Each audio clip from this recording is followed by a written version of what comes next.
For the latest in strategic affairs, subscribe to our YouTube channel. Click the bell icon for updates.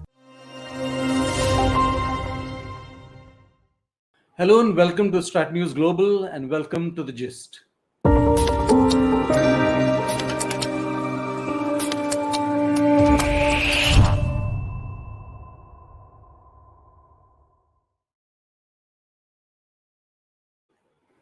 Hi, I'm Surya Gangadharan.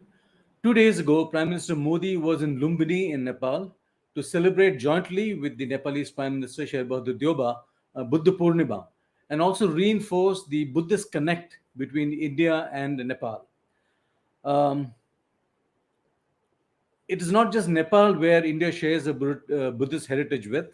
If you look at Tibet, if you look at Southeast Asia, and of course, if you look at Sri Lanka, there is a strong Buddhist connect which is evident even today. I have with me my guest, Dr. Ravindra Panth. He is director of the International Buddhist Confederation, a decade-old body that has been set up to promote Buddhist learnings and share Buddhist heritage, both India's and other parts of the world where the Buddha was connected, and bring this on a global stage. So thank you. Glad for your time. So what is the big takeaway from Prime Minister Modi's visit to Lumbini? What is it that you feel that we have derived from this visit?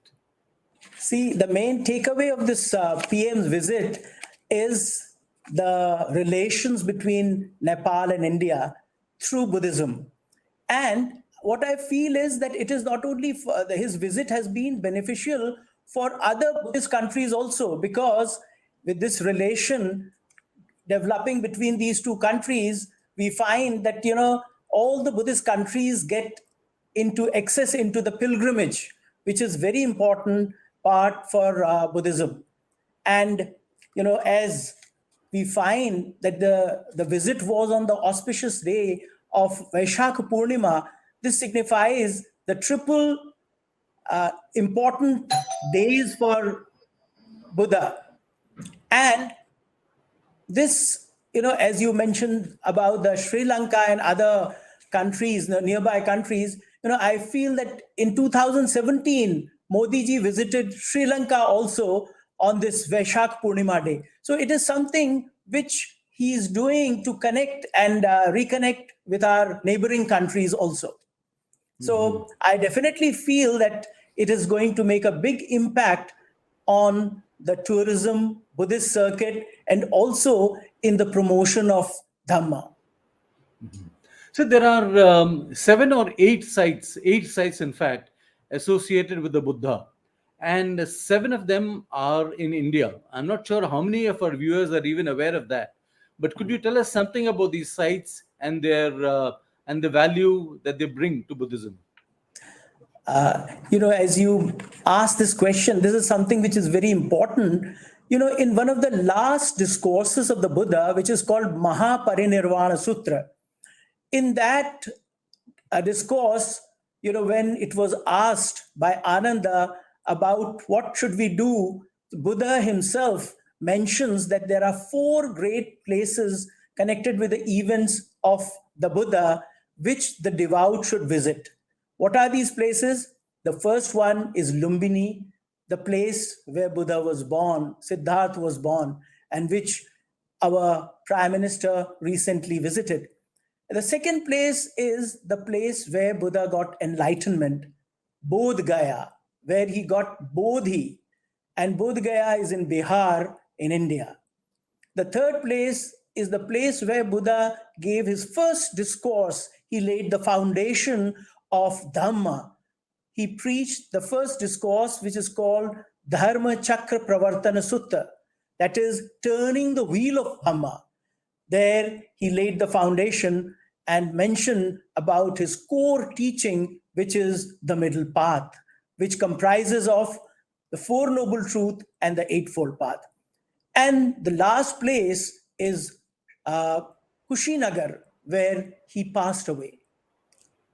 And so we see that these 4 places Buddha himself mentions, and he says that the devout should visit. So you can understand the significance that all these, out of these 4 places, 3 are in India, and 1 is Lumbini. If we see the journey of Dhamma, we see around 3rd century BC, 4 more places got added to this, which is Rajgir, which is again in Bihar, Vaishali, which is again in Bihar, Shravasti, which is in Uttar Pradesh, and Sankasya, which is also in Uttar Pradesh.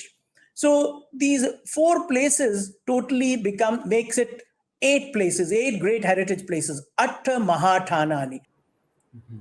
So there are different traditions associated with Buddhism.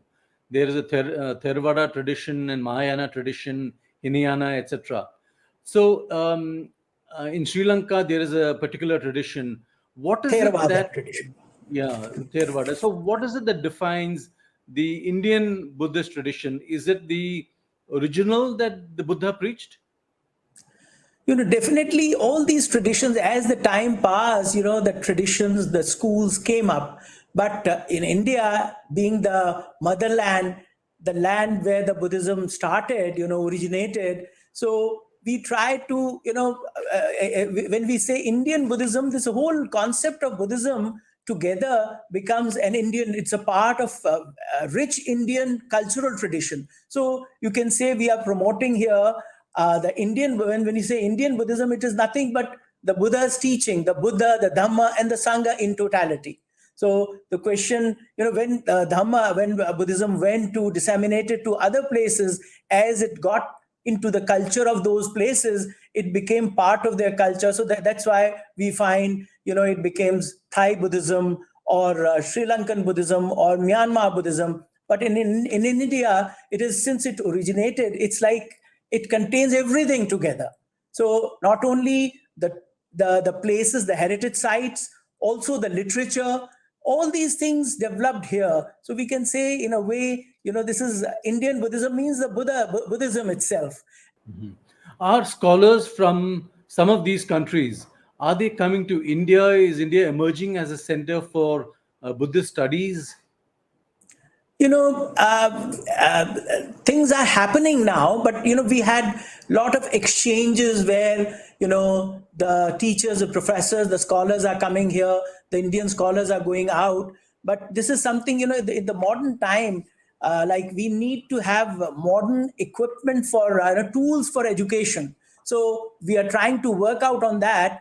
But in West, they have different tools. So they have been focusing on this. Like, for instance, the Pali studies, we find that in early 19th century, we find that Pali Tech Society London was formed. So there had been awareness about the teaching of the Buddha in the West.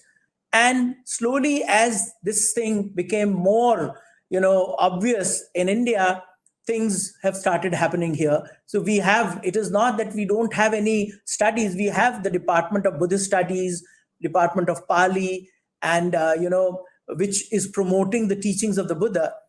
What is important now is that we should have an applied Buddhism. The teachings are there, but how best we can apply the teachings of the Buddha in our daily life, so that our students can become a good student. Human being should become a good human being. That is ultimate motive of the teaching of the Buddha, is that we should live a life of peace, harmony, happiness, and we should share this with others also.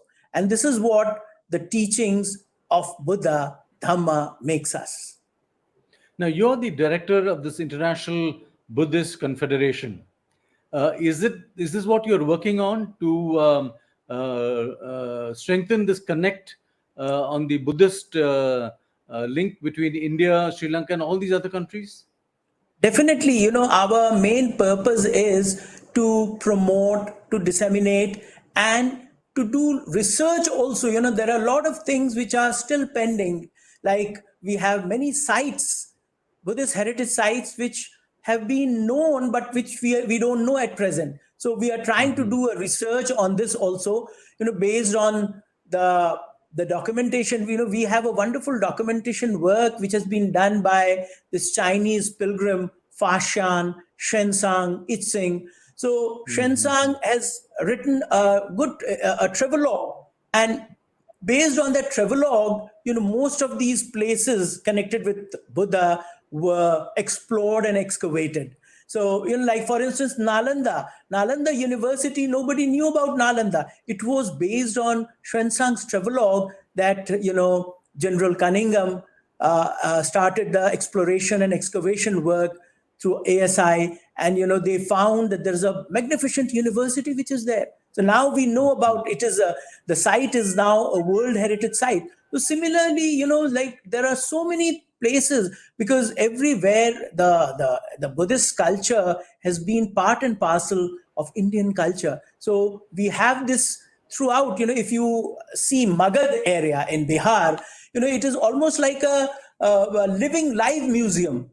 And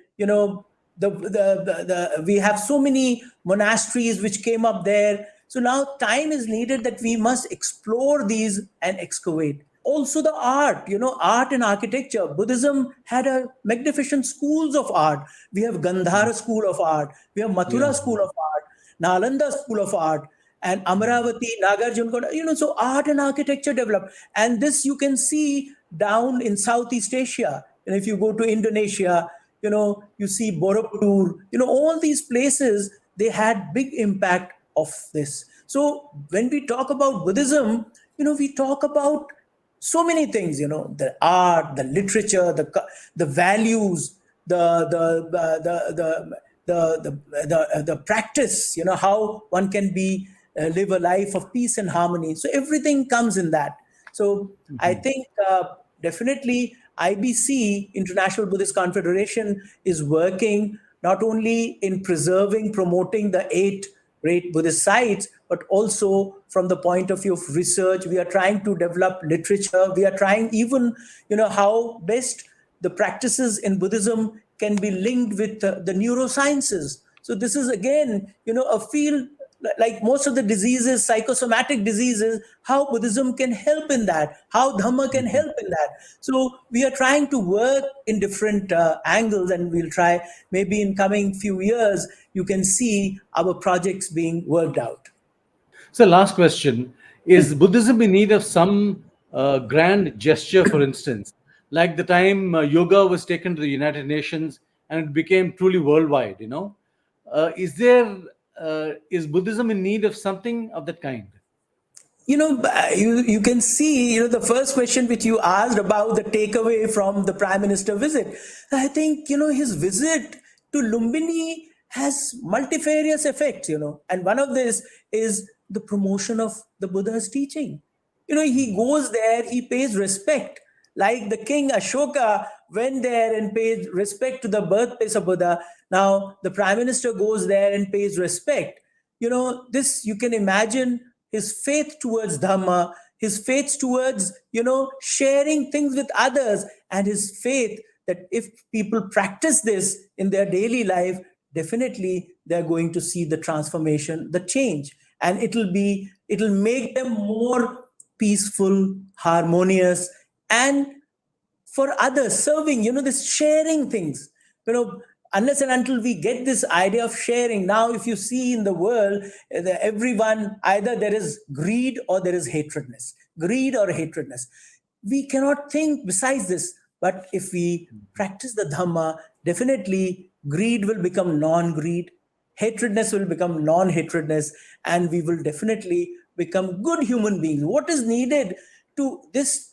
We are in a situation where we need to become a good human being, so that we can seek our own harmony and help others also.